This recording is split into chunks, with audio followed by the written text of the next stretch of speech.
Hey, what's going on, everybody? This is Tyrone back with Tech Life. Great article from Business Wire. I'll leave a link to it in the description so you guys can check it out.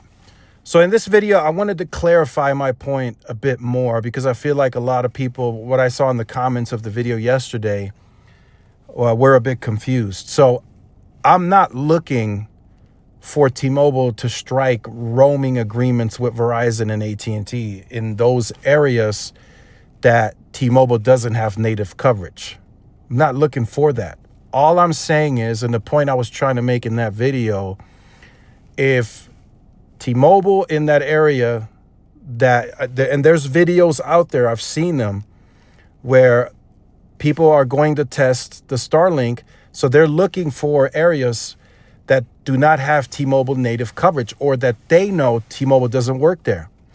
And when I see that AT&T and Verizon have native coverage in those areas, that's a problem. That is a problem. And my point in the video was, if that is the case, T-Mobile needs to add native coverage where Verizon and AT&T have native coverage. That simply needs to happen. A T-Mobile dead spot that where Verizon and AT&T have native coverage should not be replaced by Starlink. That means there's too much population, too many people traveling in and out of that area. Like I said, when Starlink partnership with T-Mobile was originally presented to us, it was stated that this would only be used in areas that are off the grid, like literally where there's no terrestrial networks, meaning no coverage from Verizon or AT&T. But now we're starting to see people connect to it where Verizon and AT&T have native coverage. So that's the point that I want to make. T-Mobile, and I know it might take some time, and I get that. It might take additional time for T-Mobile to get sites there, and maybe at this point in time, it doesn't make sense for T-Mobile to add a site there. I get all that. I understand all that. I'm speaking from a competitive perspective. They need to match what Verizon and AT&T cover today natively.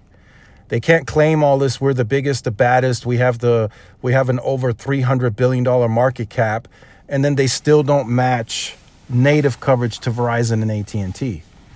And all this talk about Starlink and T-Mobile being able to make it happen with the satellite. No, like I said, that will never be a like-for-like comparison. If there's a native tower in that area that has Verizon and AT&T on it and it's fiber fed, even if it's microwave backhaul fed, it's still going to perform better than a satellite connection any day of the week, especially for mobile purposes.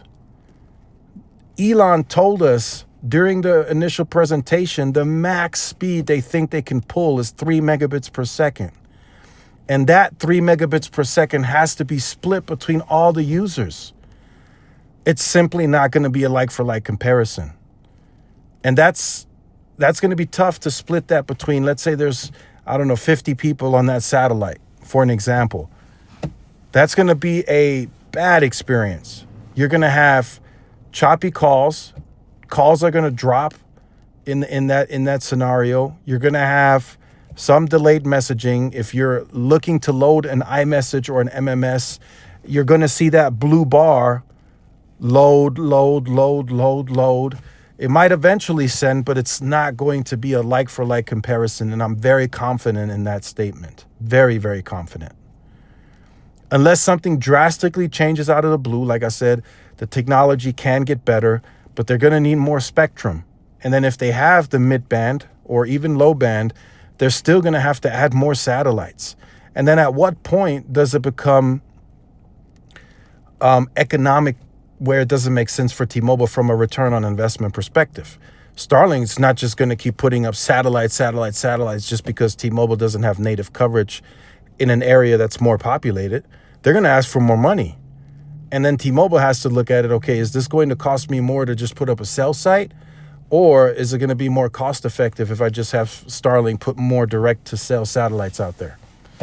That's going to become a topic at some point at one of the meetings somewhere in at T-Mobile HQ.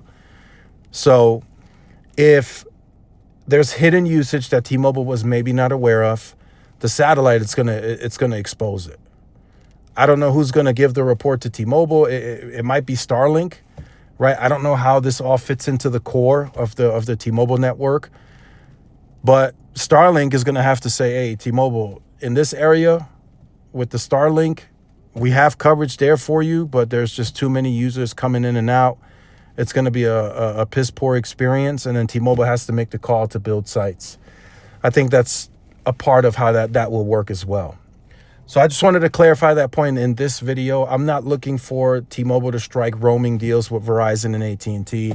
That simply is not in the works. That has never happened, right? It's happened to some degree where it was forced because of merger agreements and mergers falling through, where there was some connection, like Sprint had like a 1X connection on Verizon for calling, and T-Mobile was able to roam on AT&T for a little while. But I don't see that being the norm. And I'm simply saying, if there's a Verizon and an AT&T native connection, T-Mobile needs to match it. That just has to be it. If you want to be competitive, you want to do all this talking, you have to match it. And then you as a consumer, you should be switching to Verizon and AT&T in that instant, right? Yes, I get it. I understand. There's some people that are going to argue and say, at least there's something. I get it. I got it. But I'm telling you, when you start seeing the others have native coverage and it's like 200 megabits plus, you should be questioning it, because you're paying a lot of money monthly for T-Mobile, and some of you are going to be paying for that Starlink service monthly, right? It's not per use. I really think they should be charging per use, because if you're primarily in the top 100 market and you're paying for this monthly, you're just giving T-Mobile your money. That's all you're doing, right? So let me know your thoughts in the comments. Like, share, subscribe, and I'll see you in the next one. Peace.